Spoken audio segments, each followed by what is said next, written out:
Welcome! In this session, we will learn to run a logistic regression.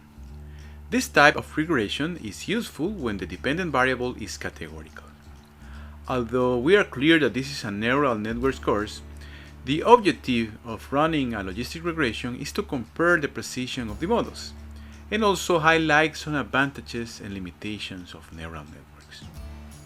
So we are here in R, and we are going to create our model of logistic regression. So we are going to create the variable model2, which equals to the function glm, and this function will have three parameters. The first of them will be the formula of the regression.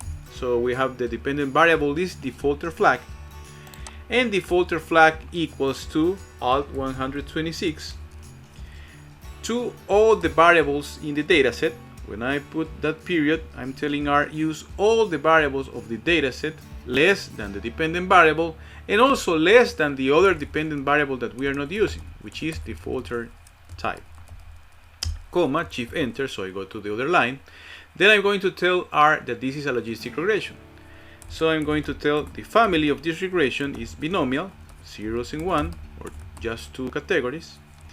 And I want you to use a logistic regression. That is logic.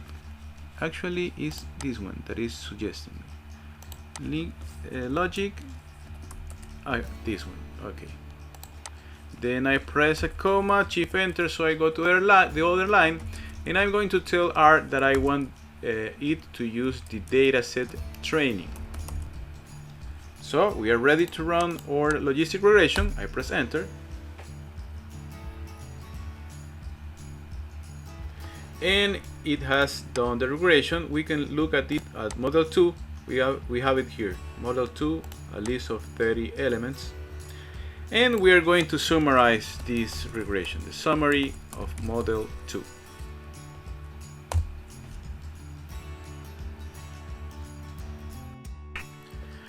With these results, we still cannot compare the precision of the models, but we can observe a limitation of the neural networks, and that is that we cannot interpret the results.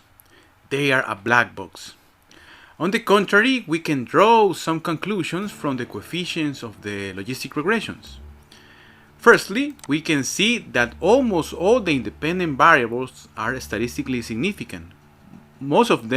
Almost all of them have the 3 or 2 stars. The only one that is not statistically significant is the monthly income. As you can see here, it doesn't have the 3 stars.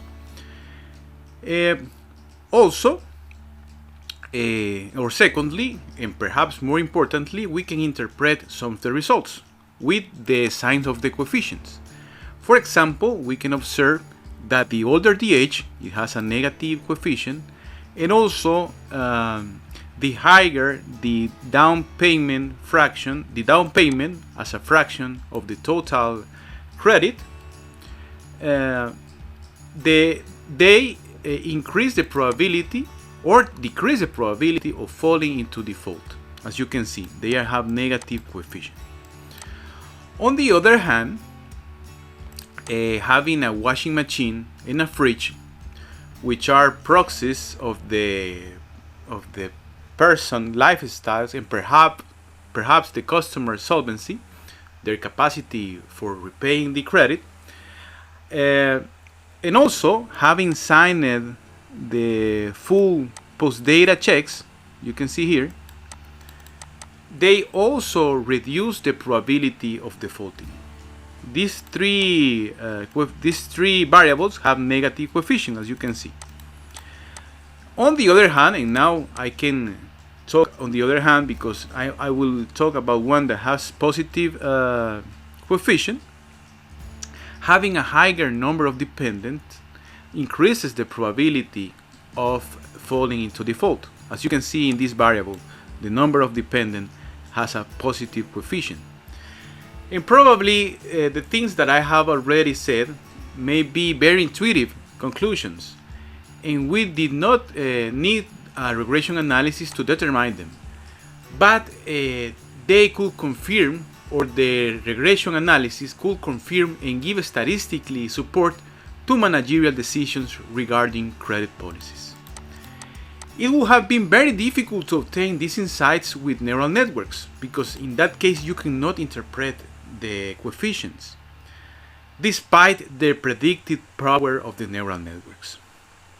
In the next session, we will estimate the precision of the logistic regression model to compare it with that of the neural networks. Thanks for watching.